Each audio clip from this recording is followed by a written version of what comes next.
అమ్మ మీ పేరమ్మా? విజయ అండి. విజయ. ఉమ్.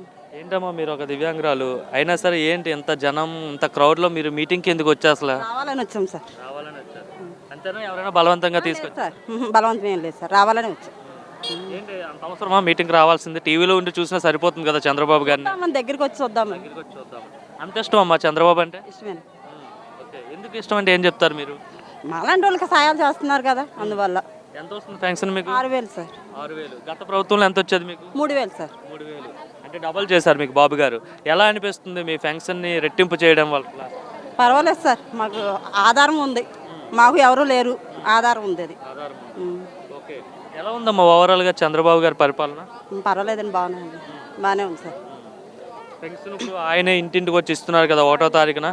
1వ తారీఖు ఒకవేళ ఆదివారం పడితే ముందు 31వ తారీఖు 30వ తారీఖు ఇచ్చేస్తున్నారు. ఇస్తున్నారు సార్, బాగానే ఇస్తున్నారు సార్. పింఛన్ ఇంటికి వచ్చి బాగానే ఇస్తున్నారు. అట్లా ఇచ్చేవారా? గతంలో ఇచ్చేవాళ్ళు ఇంటికి వచ్చి, కాబట్టి 1వ తారీఖు రోజు ఇచ్చేవాళ్ళు. గతంలో వాలంటీర్ల వల్ల ఇంటింటికి వచ్చి ఇచ్చేవారు, కానీ అలా చంద్రబాబు నాయుడు ఇవ్వలేడు అనేసి కామెంట్ చేసేవారు అందరూ. సో ఇప్పుడు చంద్రబాబు ప్రభుత్వ ఉద్యోగాలను ఇంటికి పంపించి ఇచ్చేస్తున్నాడు. ఇస్తున్నారు సార్, బాగానే వస్తున్నాయి సార్, మాకు బాగానే ఇస్తున్నారు. ఎలా ఉందమ్మా అభివృద్ధి ఎలా ఉంటుంది అంటారు మన రాష్ట్రానికి? పర్లేదు సార్, బాగానే చేస్తారు సార్.